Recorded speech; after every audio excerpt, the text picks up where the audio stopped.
How did a global soccer tournament expose corruption inside the White House? And how did Jasmine Crockett bring it all crashing down? It started with a quiet post on FIFA's official site, an announcement that their long-awaited internal compliance review into the 2025 Club World Cup had concluded. But within hours, it was the only thing anyone in Washington and the sports world could talk about. The 89-page report didn't just raise eyebrows, it dropped a political bombshell. FIFA's internal investigators revealed that multiple irregular financial interactions were tied to the U.S. bid to host the upcoming Club World Cup. According to the report, significant bribes were paid through a shadowy web of offshore accounts. Even more damning, one of those accounts was linked to a shell corporation based in Delaware, registered to a known Trump donor and former Mar-a-Lago club member. What was supposed to be a proud moment for U.S. sports diplomacy quickly devolved into scandal. The report cited encrypted communications between FIFA executives and unnamed U.S. political intermediaries, promising favorable treatment, expedited visas for players and staff, and even threats of trade repercussions if the bid didn't go in America's favor. One of the footnotes in the report sent chills through Washington's political class. It referenced a private dinner in early 2023 between key FIFA officials and unnamed senior members of the executive branch. That narrowed the possibilities. The only question was, how involved was President Trump? Media outlets went into overdrive. The New York Times published a front-page story titled, "Club World Cup Bid Tied to Political Pressure Campaign." MSNBC ran a chyron reading, "Pay-to-play, Club World Cup Deal Under Fire." CNN pushed out a timeline connecting large campaign contributions made by international sports lobbying firms to Trump-aligned super PACs. The report didn't name Trump directly, but the dots didn't need much connecting. And then came the receipts. A spreadsheet buried in the appendix of the report detailed $37 million in consulting fees paid out over 18 months to 5 different U.S.-based entities. 3 of them had no prior business history before 2022. One had just a P.O. box in Florida and a registration agent tied to a company that once handled legal services for Trump Organization subsidiaries. By the following morning, #Day Club World Cup scandal was trending. Social media lit up with speculation, outrage, and one particularly viral clip of a sports journalist saying, "This isn't just sports corruption, this is state corruption." Trump's camp wasted no time pushing back. A press release from the White House denied all wrongdoing, accusing FIFA of being another corrupt globalist institution afraid of strong American leadership. Trump himself took to Truth Social with a barrage of all-caps posts. In one, he wrote, "Fake report from corrupt FIFA. Just because we win, they call it a scandal. America is back on top." But the tone only made things worse. Trump's defensiveness, combined with the overwhelming amount of financial smoke in the report, gave his critics all the ammunition they needed. And among those critics, one voice stood out: Congresswoman Jasmine Crockett. While many lawmakers issued boilerplate responses or stayed quiet, Crockett went live within hours of the report's release. Standing before a sea of cameras, she looked directly into the lens and said, "If a sitting president leveraged our nation's power to win a soccer tournament, not only is that embarrassing, it's criminal." She didn't need dramatic language. The facts were dramatic enough. Crockett called for a full congressional investigation and hinted that her committee already had documents that align with the financial pathways FIFA outlined. That was the first shot. Quiet at first, but deadly accurate. Political analysts began to draw comparisons between Crockett's calm, precise approach and the late-night ranting coming from the Oval Office. Editorials praised her for refusing to speculate wildly, instead calling for a clear public investigation grounded in facts. Meanwhile, Trump loyalists tried to reframe the issue as an attack on patriotism, claiming that hosting the tournament was a win for America. But their arguments fell flat. The core question remained unanswered. Why were offshore accounts tied to political donors receiving millions during a bid process? For Crockett, this wasn't just about soccer, it was about trust. And in a political climate where truth often comes second to tribalism, her measured yet firm stance made her stand out. The scandal was no longer a niche sports controversy. It was a matter of national integrity. And Jasmine Crockett had just positioned herself as the one voice ready to challenge the most powerful man in the country and demand accountability. By noon the following day, Congresswoman Jasmine Crockett wasn't just trending. She was dominating the national conversation. With the FIFA report still sending shockwaves, Crockett moved fast, Reporters had barely processed the implications when her office announced an emergency press briefing on Capitol Hill. The press room was packed, buzzing with speculation. Crockett walked in sharply dressed, no notes in hand, and immediately took control of the room. "There will be no confusion today," she said, standing tall behind the podium. "No spin, no distraction. The American people deserve answers, and they deserve them now." In just under 7 minutes, she laid out a precise and forceful statement. Crockett demanded an immediate congressional inquiry into whether any officials within the Trump administration had used their political power to influence the FIFA Club World Cup hosting decision, and whether campaign contributions or shell companies were used to hide bribes or kickbacks. She then announced the formal filing of a motion to subpoena financial records from key Trump-affiliated super PACs and shell corporations named in the FIFA report. Reporters erupted with questions. "Congresswoman, do you believe the president personally directed the bribery?" one asked. "I believe the facts are lining up with remarkable consistency," she replied, "and I believe that no one, no matter how high their office, should be able to use our government like a casino for personal gain." The response was clipped, confident, and politically lethal. Crockett wasn't speaking to just the room. She was speaking to millions of Americans watching live, frustrated with the seeming impunity of political elites. Later that evening, she appeared on primetime news, flanked by documents her team had already begun combing through. One file, obtained from the Federal Election Commission, showed a $2.3 million donation to a Trump-aligned group made just 1 week after FIFA's hosting decision was finalized. The donor? A company that had never made a political donation before and had no history of doing business in sports or politics. "Someone thought no one would follow the trail," Crockett said during her MSNBC appearance, "but I'm here, and I'm looking." That soundbite alone made the rounds across platforms, earning her support far beyond the typical political echo chambers. Gen Z creators stitched her clip into TikToks. Retired federal prosecutors appeared on Sunday shows, praising her legal framing. And progressive watchdog groups started sharing donation links to her re-election campaign, calling her the prosecutor Congress needs. Meanwhile, the Trump camp was flailing. The White House released a tone-deaf video of Trump congratulating "our beautiful club World Cup victory" in front of a U.S. flag. His tone was boastful and dismissive, but the timing made it feel like he was rubbing salt in an open wound. The video backfired, and Crockett capitalized. "Bragging about something you rigged isn't a flex, it's a confession," she tweeted. Her statement was simple, sharp, and quote tweeted over 70,000 times in 24 hours. That same day, Crockett met with the House Committee on Oversight and Accountability, pushing for bipartisan support to open formal hearings. While some Republican members tried to delay the request, they couldn't ignore the optics. Public pressure was mounting. A Quinnipiac poll released that evening showed 68% of Americans, including 45% of Republican voters, wanted a congressional investigation into the FIFA scandal. What made Crockett so effective wasn't just her legal knowledge or composure, it was her timing. She knew when to strike, and she did it with precision. She never raised her voice, but every word landed like a hammer. "Let me be clear," she said during one of her interviews. "This isn't about soccer. This is about whether the President of the United States sold access and power to secure a headline. That's not leadership. That's abuse." By the end of the week, major networks had dubbed her the new face of accountability.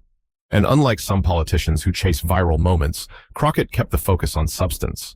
Her office released a 14-page memo summarizing early financial patterns tied to the scandal, offering detailed timelines and flagged transactions, some of which hadn't been mentioned in the FIFA report at all. At every turn, Crockett refused to get dragged into Trump's distractions.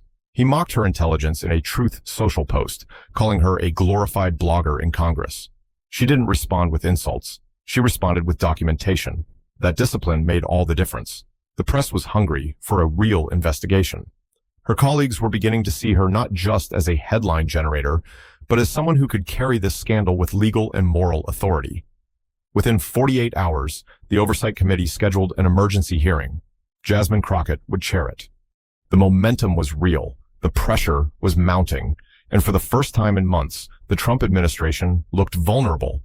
Not because of a media narrative, but because a single congresswoman refused to let go of the truth.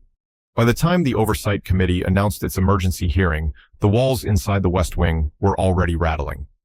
What began as a niche sports controversy had spiraled into a full-blown political liability.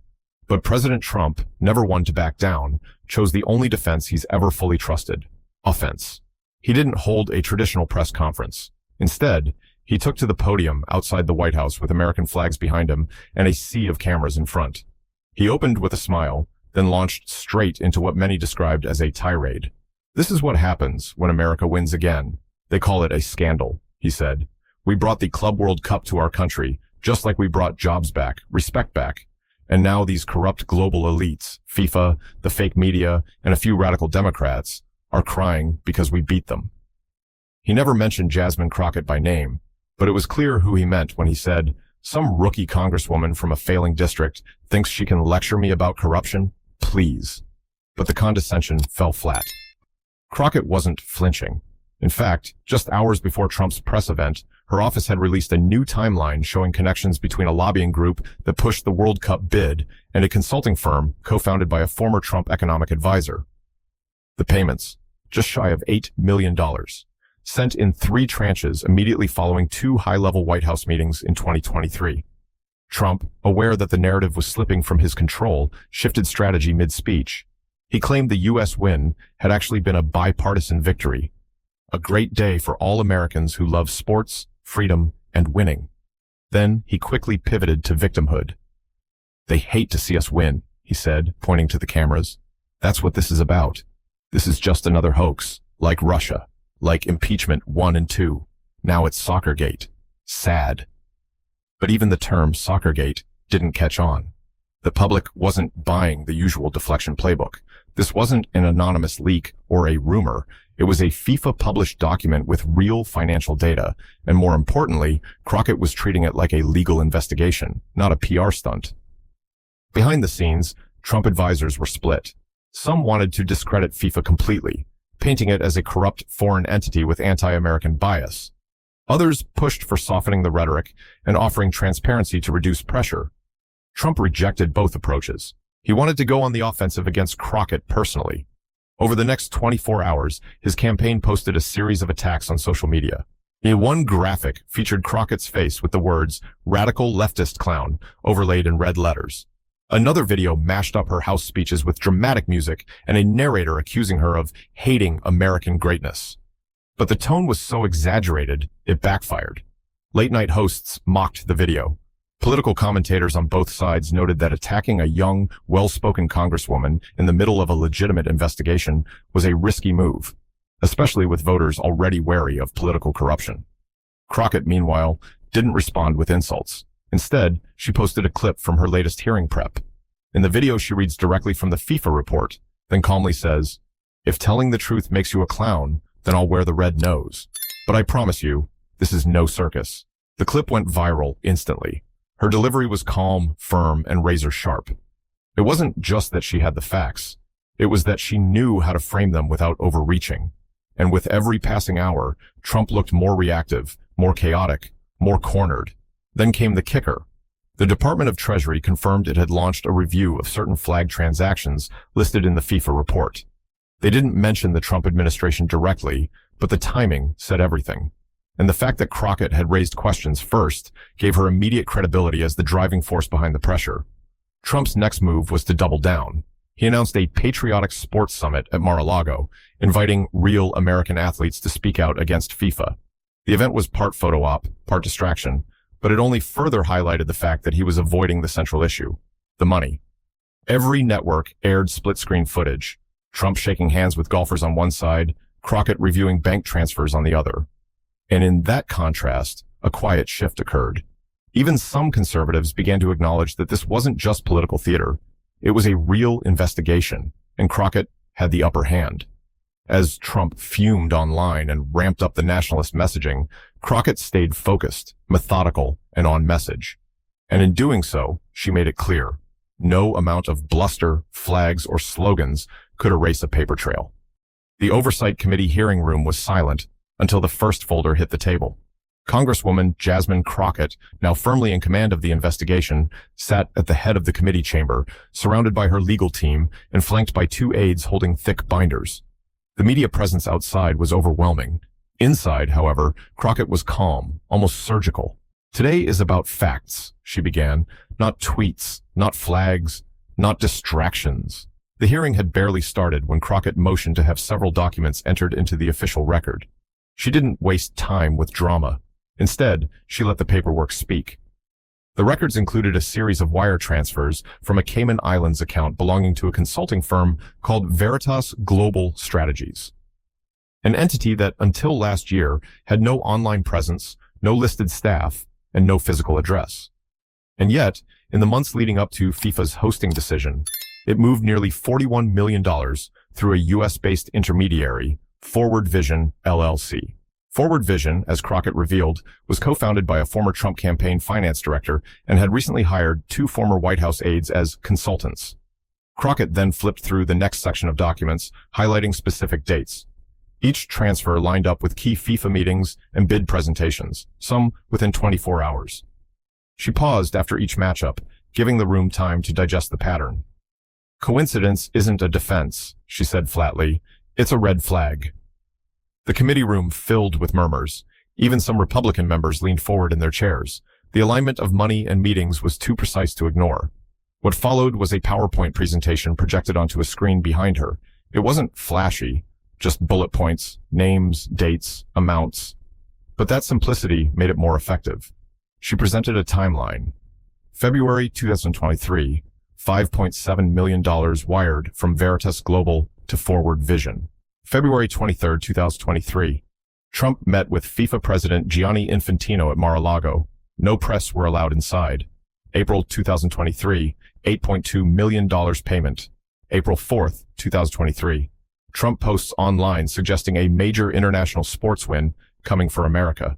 July 2023, $10 million transfer. July 18th, 2023, FIFA. Executive Board meets privately in Zurich. Days later, the U.S. is announced as the host. The documents included receipts, swift transfer confirmations, and emails between middlemen using vague but revealing language. One email shown to the committee on screen read, "Payment completed. VIP met expectations. Bid trajectory looking good." Crockett didn't jump to conclusions. Instead, she asked a simple question. If this is all above board, why hide it in offshore shells and unregistered consultants? The answer hung in the air. She then read from a legal memo prepared by her staff, highlighting potential violations of both the Foreign Corrupt Practices Act and the Federal Election Campaign Act. While not formally accusing Trump of a crime yet, she made it clear that there was enough here to move from speculation to serious scrutiny. Trump allies in the room, sensing the weight of the presentation, tried to push back. Representative Mark Holden attempted to dismiss the hearing as political theater, but Crockett didn't flinch. She calmly responded, "Theater requires actors. What we have here are accountants, lawyers, and bank records. The only script is the truth." The room went still again. Outside the chamber, reporters were already breaking the story. Financial analysts interviewed on live TV backed up the implications of Crockett's findings, stating that the transactions looked like classic laundering behavior: shell-to-shell movement, no clear services rendered, and tightly timed events with measurable outcomes. Crockett's restraint, her refusal to jump to hyperbole, was paying off. She wasn't painting a target. She was building a case. By the end of the session, she had entered over 120 pages of financial records into the public record and requested the formal testimony of 3 individuals tied to the consulting firms in question. One had already retained a lawyer. Another had fled to Dubai. Social media exploded. Hashtags like #FollowTheMoney and #FIFAgate trended nationally. But the most viral clip of the day was a simple one. Crockett quietly turning a page and saying, "This is just the beginning." Pundits across cable news acknowledged the gravity of what had just happened. Even conservative commentators who had dismissed the scandal earlier were forced to admit the evidence was real and mounting. Inside the White House, aides reportedly advised Trump to avoid commenting further, but as always, he ignored them.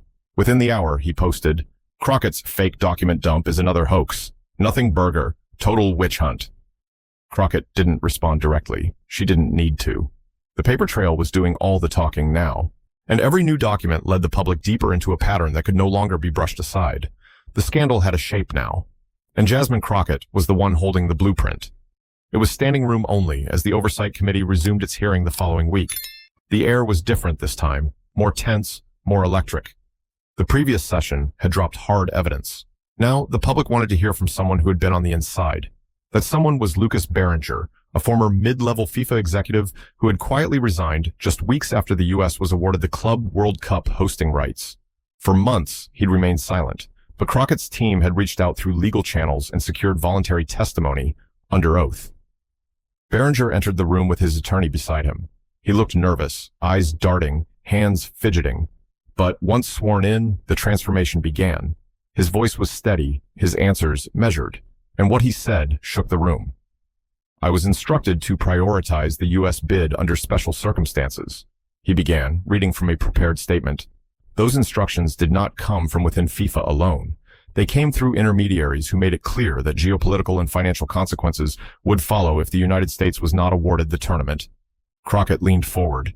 "Mr. Berenger, are you saying that political pressure was applied by U.S. government affiliates to influence the bidding process?" "Yes," he said, "specifically through individuals connected to the Trump administration." Gasps rippled through the room. Crockett didn't react. She knew it was coming. She'd vetted the testimony beforehand, but now it was on the record, in front of cameras and under oath. She continued, "Were you made aware of any financial arrangements as part of this pressure?" Berenger nodded. "Yes, I was shown a document outlining a series of sponsorship commitments and infrastructure incentives, far beyond what other nations offered. But the catch was, those weren't coming from FIFA partners. They were being promised by private U.S. entities, many of which were linked to donors and political figures close to the president." The Republicans on the committee visibly shifted. Some whispered among themselves, others checked their phones. Representative Tom Greer, one of Trump's staunchest defenders, tried to derail the moment by questioning Berenger's motives. "Isn't it true you were passed over for a promotion just weeks before your resignation?" Greer asked. "I was," Berenger answered calmly. "But that's not why I'm here. I'm here because what I saw, and what I was asked to facilitate, crossed every ethical line I knew." Then came the critical moment. Crockett produced a transcript of a message exchange between Berenger and an American sports consultant who had previously worked on Trump's 2016 campaign. The message read, "White House is fully behind this. No room for error. If we can secure the vote, bonuses will come through." She asked, "Mr. Berenger, can you confirm that this message was sent to you?" "I can, and I've submitted the original to your staff for verification." The room fell silent again. Crockett then pivoted. "Did you personally witness any interaction between U.S. government officials and FIFA board members?"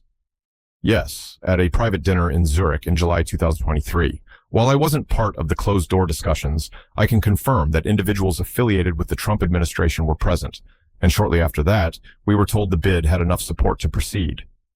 That line made headlines within minutes. Trump staff present at secret FIFA dinner became the top story on every major network. Overnight, the narrative shifted from allegations to evidence mounting. The hearing ended with Crockett requesting that all communications between FIFA board members and U.S. political operatives during the bidding period be submitted to the committee. She also announced she'd be introducing a formal motion to depose 2 American consultants named in the financial records previously shared. The Republican side tried to regroup. A few attempted to downplay the significance of the dinner, calling it standard diplomacy, but the damage was done.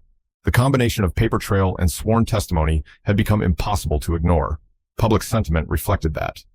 A CNN instant poll released that evening showed 72% of Americans believed political interference had occurred. Even more startling, 54% of independents now believed criminal charges could emerge from the investigation. Outside the Capitol, protesters gathered, not against Crockett, but in support of her. Signs reading, "Thank you, Jasmine," and "Follow the money" filled the plaza. One banner read, "This is our Watergate." That night, Crockett went on PBS, offering the most controlled and devastating summary of the day. What we heard today confirms what the documents suggested. This wasn't just a shady deal. This was a coordinated effort to manipulate international systems for personal and political gain. And no one is above the law, not even a president. She wasn't angry. She wasn't emotional. She was precise. And that, more than anything, was what made her dangerous, to Trump and to anyone still trying to defend him. The day after Lucas Berenger's bombshell testimony, the Trump administration made its move. At 7:12 a.m., the Department of Justice filed an emergency motion in federal court to block several subpoenas issued by the House Oversight Committee, subpoenas directly linked to Jasmine Crockett's investigation into the Club World Cup corruption scandal. The stated reason? Executive privilege and national security concerns. But behind the legalese, it was clear what was happening. The White House was trying to shut it down, fast. Crockett, predictably, wasn't having it. "They're hiding behind the flag," she told reporters during a press huddle outside the Capitol. "And when someone starts hiding, it usually means they've got something to lose." The subpoenas in question weren't fishing expeditions. They were targeted. 3 of them were aimed at communications between White House staff and known sports consultants during the bidding period. Another sought internal emails from Forward Vision LLC and Veritas Global Strategies, the shadowy financial conduits Crockett had already linked to the questionable payments.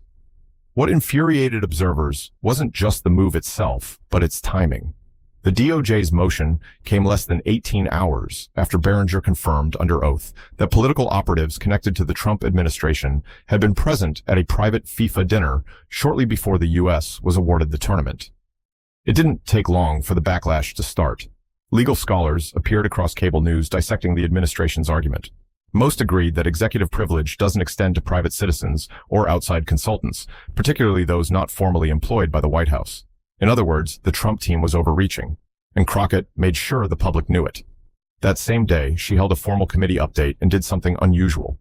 She read directly from the DOJ's filing, line by line, then calmly responded with public evidence showing no classified information had been requested.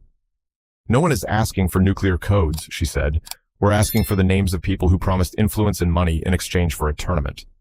It was surgical and devastating. The media ran clips side by side, Trump's legal team calling the investigation a political smear, and Crockett calmly flipping through binders of bank records and public filings. In every matchup, she came off like the adult in the room. Meanwhile, inside the administration, tensions were rising. Some aides reportedly urged Trump to let the subpoenas play out, arguing that stonewalling would only make the scandal look worse. But Trump, as always, saw any concession as weakness. He returned to Truth Social that afternoon, declaring, "Stop the soccer hoax. Radical Dems want to destroy the American sports legacy I built. Total witch hunt. No more subpoenas." The tone was frantic, the words unhinged, and they only fueled Crockett's momentum. By that evening, her office filed a formal response to the DOJ's motion in federal court, arguing that the subpoenas were lawful, urgent, and in the public interest. She attached over 30 pages of supporting documentation, including financial flows and emails already in the public domain. But she didn't stop there. Crockett called a bipartisan emergency meeting with committee leadership, where she reportedly delivered a message with zero ambiguity. "If they want to fight this in court, fine, but we won't pause. We'll go public with everything we have." That night, she went on CNN and delivered one of the most memorable lines of the investigation so far. "If the White House spent half as much energy answering questions as they do hiding documents, we wouldn't need subpoenas at all." It was the kind of sentence that stuck. The clip racked up millions of views, not because it was flashy, but because it made sense. It sounded like something any average citizen would say if they found out the president was fighting to suppress bank records and emails. Across the aisle, moderate Republicans began to squirm. The scandal was no longer about sports or partisanship. It was about obstruction. And Crockett, by keeping the focus there, had widened her audience. In private, some GOP members reportedly told staffers they were considering breaking ranks if the White House didn't back down on the subpoenas. A few even asked Crockett's office for copies of the redacted financial documents she referenced in prior hearings. Publicly, however, they stayed quiet. The threat of Trump's political retaliation still loomed, but the pressure was building. Crockett had made it clear the legal system could slow her, but it couldn't stop her. The documents were real. The timeline was clear. And now, the effort to suppress evidence was turning what began as a scandal into something far bigger, something resembling a cover-up. By this point, Jasmine Crockett had already established herself as more than a determined congresswoman. She was now the central force driving one of the most explosive investigations in recent U.S. history. But on a quiet Thursday morning, she delivered the moment that would break the story wide open. Her team uploaded a new document to the Oversight Committee's public archive. But this time, there was a media advisory attached. Audio file, classified source, confirmed authenticity. Within minutes, the internet caught fire. The file was a 2-minute audio recording, muffled but unmistakable in content. A male voice, later confirmed as belonging to Robert Keane, a former senior consultant for Forward Vision LLC, could be heard discussing a private strategy call regarding the Club World Cup bid. The quote that led every headline: "The president wants this locked before Zurich. FIFA needs to feel it, money, pressure, whatever it takes. We've got green lights from the top. Just don't put anything in writing." It was the kind of sentence that didn't need interpretation. It carried the stench of intent, and worse, coordination. Crockett's team released a statement alongside the file, confirming the audio had come from a whistleblower formerly employed in an international sports lobbying firm. The voice had been verified through voice recognition analysis, and time-stamped metadata placed the recording less than 2 weeks before FIFA's executive vote on the tournament host. It didn't matter whether the public could identify every name. What mattered was that the voice on the tape referenced the president, discussed applying pressure to an international body, and openly acknowledged the need to hide a paper trail. Crockett appeared before reporters that afternoon with a calm fury in her voice. This recording confirms what the documents and witnesses already suggested. This was not a rogue operation. This was a directive. And if the voice on this tape was confident enough to call it a green light from the top, we are now dealing with deliberate political interference, possibly criminal in scope. The impact was immediate. Cable news aired the audio clip on repeat. Legal experts began debating whether this was enough to initiate criminal inquiries, not just congressional ones. Former federal prosecutors said the reference to green lights from the top could trigger a subpoena for the president's own communications, even with executive privilege in place. The White House responded quickly and chaotically. Trump's press secretary denied the tape was authentic, despite Crockett's office providing an affidavit from a cybersecurity lab that verified its metadata. Trump himself followed up with a post on Truth Social. Another fake audio. Deep State is using fake voices now. Jasmine who? Total lunacy. But even conservative media couldn't dismiss this one. Fox News aired a segment where a former FBI agent walked through how voice print analysis works. This doesn't appear to be fake, he said flatly. And even if it were, the burden is now on the administration to prove that. Crockett didn't stop with the leak. That same day, she introduced a resolution calling for the creation of a special congressional task force to investigate potential criminal violations linked to the 2025 Club World Cup bid. The resolution included references to the Foreign Corrupt Practices Act, the Honest Services Fraud Statute, and a rarely used section of the U.S. Code pertaining to international bribery. For the first time, Crockett didn't just suggest wrongdoing. She outlined a roadmap for prosecution. That night, she appeared on primetime television again, this time seated with a panel of legal analysts. The host asked whether she believed Trump personally gave the order. Crockett didn't speculate. She didn't need to. I believe there are only a handful of people in this country who could authorize the use of state leverage for private gain, she said. And this voice, this moment, brings us one step closer to knowing exactly who did. Her calm, legal precision contrasted sharply with the White House's increasingly erratic responses. As Trump screamed fake into the void, Crockett calmly published source material, voice authentications, and timelines backed by verified metadata. By Friday morning, political tides began to shift. Several members of Congress who had remained silent now began urging the administration to cooperate.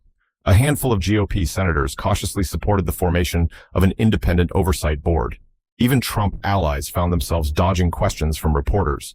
Crockett's leak hadn't just added fuel to the fire. It had given the investigation a heartbeat. It proved coordination. It showed intent. And more than anything, it confirmed that this wasn't a theoretical abuse of power. It was real, and it was on tape. She ended the week the way she began it, composed, relentless, and 5 steps ahead. We don't need speculation anymore, she told a crowd of reporters. We have documentation, we have testimony, and now we have voices. The audio had done what the documents and testimony alone could not. It split Trump's support. Within 48 hours of the leak, fissures began appearing among his political allies. Some were subtle, vague statements about letting the process play out. Others were more pointed and far more damaging. Senator Julian Marks of Arizona, a Republican who had long walked the line between Trump loyalty and independent moderation, issued a carefully worded press release. If any administration uses federal influence to pressure international institutions for personal or political gain, it read, that deserves serious legal review. This is not about partisanship. It's about principle. Crockett wasted no time amplifying the shift. She quote posted the statement and added only 2 words, welcome aboard. The public noticed. So did other lawmakers. Behind closed doors, aides began floating exit strategies, ways to distance themselves from the growing scandal without invoking Trump's wrath directly. House Republicans in swing districts, especially those facing re-election in less than a year, were the first to feel the heat. Their constituents had questions, and the standard witch hunt defense was no longer working. More concerning for Trump's team was the shift among conservative media figures. While hardliners stayed the course, others began to break ranks. Ben Straker, a popular right-leaning commentator known for his skeptical takes on both parties, addressed the issue head-on during his nightly livestream. Look, if this were a Democrat caught using shadow firms to pressure an international body for a tournament and had audio tying it back to the White House, we'd be calling for impeachment right now. Let's not pretend this is normal. The comment went viral, and not just on the left. For Crockett, the moment was an opportunity she didn't waste. She appeared on national television the next day with calm confidence and a prepared list of lawmakers she said had privately expressed concern. "I'm not naming names yet," she said, "but I will say this. If you told me in private that you support transparency and then go silent when it counts, you're not protecting the country. You're protecting your job." It was a challenge wrapped in a smile, and it worked. Within days, 2 more House Republicans joined her resolution calling for the formation of a bipartisan investigative task force. They didn't denounce Trump outright, but their support sent a signal. The political math was beginning to shift. Inside the White House, frustration mounted. Trump reportedly lashed out at Chief of Staff Marla Gaines for failing to contain the fallout. "They're supposed to be scared of me," he snapped, according to a staffer who spoke anonymously. "Why aren't they scared of her?" Her, meaning Crockett. Meanwhile, Crockett's approval numbers surged. A new poll showed her favorability rating had climbed 19 points in 2 weeks among independents and even 11 points among moderate Republicans. More tellingly, 68% of Americans now said they believed the White House was actively hiding information related to the Club World Cup scandal. But Crockett didn't gloat. She kept pressing forward. She scheduled new hearings. She invited 2 whistleblowers, one from within a former Trump-aligned PAC and another from an international sports consulting group, to deliver testimony. She also quietly met with ethics experts and former prosecutors to explore options beyond Congress. "You don't just shake the tree," she reportedly told an aide. "You prepare for what falls." The GOP divide deepened when Senator Ellis Monroe, one of Trump's early 2016 backers, went off script during an appearance on national television. Asked if the audio leak concerned him, Monroe paused, then said, "I've heard enough to know that this isn't a witch hunt. It's a problem, and we can't afford to ignore it." That clip became the tipping point. Suddenly, what had been seen as Crockett's crusade was now viewed as a growing bipartisan storm. Editorials in major newspapers credited her with showing disciplined aggression, a rare mix of relentless pressure and restraint. She wasn't chasing the headlines anymore. She was driving them. The Trump administration responded the only way it knew how, louder and angrier. The president hosted a rally in Georgia, railing against the investigation and calling Crockett a puppet for the soccer globalists. The crowd cheered, but outside the echo chamber, the message fell flat. It didn't help that the Department of Justice quietly confirmed it would not interfere with congressional efforts to subpoena additional financial records. And in a subtle but significant move, several top GOP donors began redirecting funds away from Trump PACs and toward congressional candidates unaffiliated with the scandal. The quiet defections spoke volumes. Jasmine Crockett, once dismissed as a rookie congresswoman, had forced one of the most powerful political machines in the country into defense mode. And now, it wasn't just the opposition she was facing. It was a slow unraveling, one that started from within. By the time Monday rolled around, Jasmine Crockett had become more than a political thorn in the side of the Trump administration. She had become a symbol of action in a system most Americans had stopped believing in. So, when she stepped onto the House floor to introduce a sweeping new bill, it didn't feel like a typical political move. It felt like the next logical step in a war she was clearly winning. They called it the Accountability in International Bidding and Public Influence Act, or simply the Accountability Act. Standing at the podium, Crockett didn't grandstand. She didn't even raise her voice. She read from a crisp sheet of paper in front of her with the same calm fire that had carried her through the scandal's darkest moments. This bill will ensure that no future president, no matter their party or power, can exploit international events for political gain through back channels, shadow firms, or financial coercion. The public deserves transparency, and the world deserves integrity when dealing with the United States. The bill was straightforward but powerful. It included mandatory public disclosures of any financial contributions or contracts tied to international event bidding processes involving the U.S. government. Prohibition of campaign contributions from firms directly involved in international lobbying for federal influence. Real-time reporting of executive communications with foreign organizations involved in competitive U.S. bids. A federal oversight committee with subpoena authority composed of bipartisan members to audit all international influence transactions exceeding $5 million. In short, it was a response to the exact tactics exposed by the Club World Cup scandal, codified into law. Support was immediate. Representative Alana Greer, a centrist Democrat, stood beside Crockett during the announcement. But more surprising was the presence of Republican Congressman Tyler Haynes, a moderate from Michigan who had remained largely silent during the hearings until now. "I may not agree with Representative Crockett on everything," Haynes said, "but we agree on this. American politics should not be for sale, especially not on the international stage." It was a smart political play. Crockett wasn't just holding the powerful accountable, she was giving lawmakers a way to take a stand without directly confronting Trump himself. The bill allowed Republicans to say, "I support clean governance," without immediately inviting retaliation. And voters noticed. Cable networks ran split screens again, Trump ranting at another rally about globalist witch hunts, while Crockett calmly explained line by line how the bill would restore faith in U.S. diplomacy and public trust. The contrast couldn't have been clearer. The media began calling the bill a legacy move. After weeks of damaging revelations, Crockett wasn't just exposing a system. She was trying to fix it. That evening, she appeared on a town hall-style broadcast, fielding live questions from citizens. A teacher from Pennsylvania asked, "How do we know this won't just get buried like everything else in D.C.?" Crockett didn't hesitate. Because now people are watching. Because the names are public. The records are public. And because this isn't about Democrats winning, it's about the American people not losing anymore. That line stuck. Within hours, supporters were sharing it across social platforms, many using the hashtag #NotLosingAnymore. Trump's response? Predictable. He blasted the bill on social media, calling it a leftist trap to control patriotic business. His allies echoed the claim, saying it would strangle free enterprise and criminalize political success. But the more they pushed that line, the more Crockett leaned in. She went on record saying, "If political success means bribing foreign officials and laundering payments through shell corporations, then yes, we should absolutely criminalize it." The soundbite went viral. Over the next 72 hours, more lawmakers signed on as co-sponsors of the bill.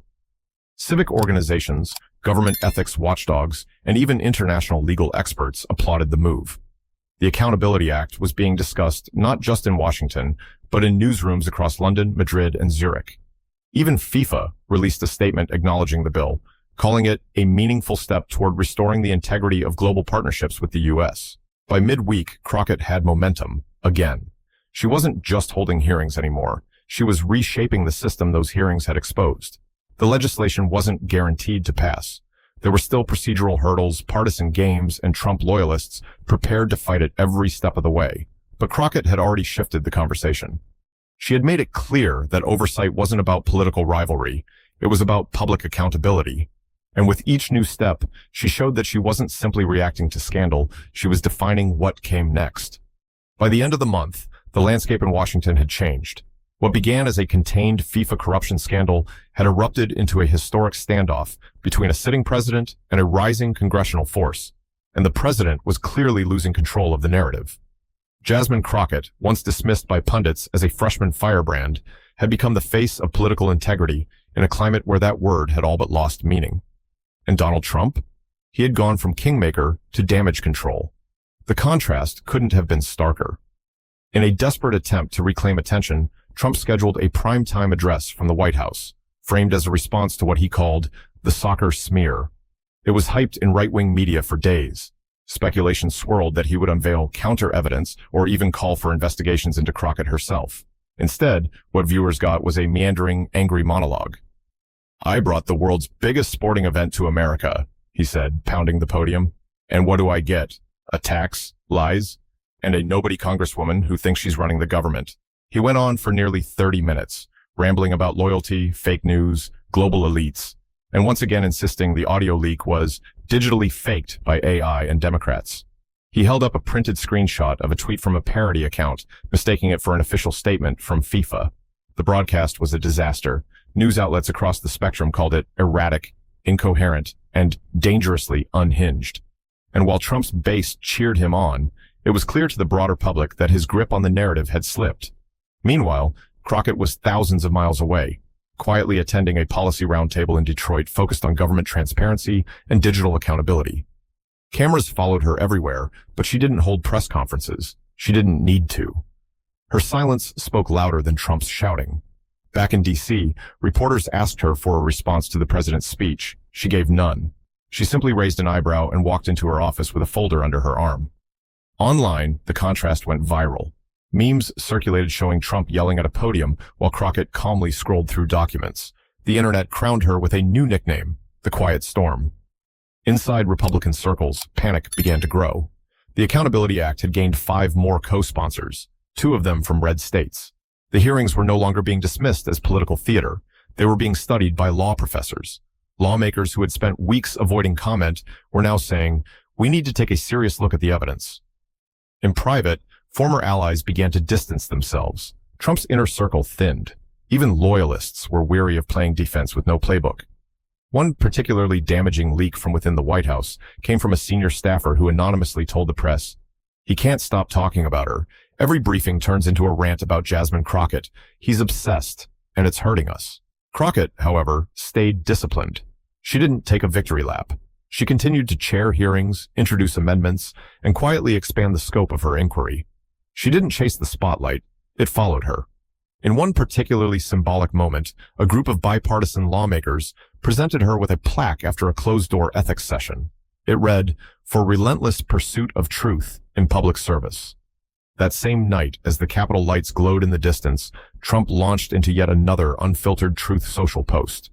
"Crockett is a liar, a fake. She wants to destroy American sports and our freedom. She hates the flag." But this time, the noise barely registered. The public had stopped listening.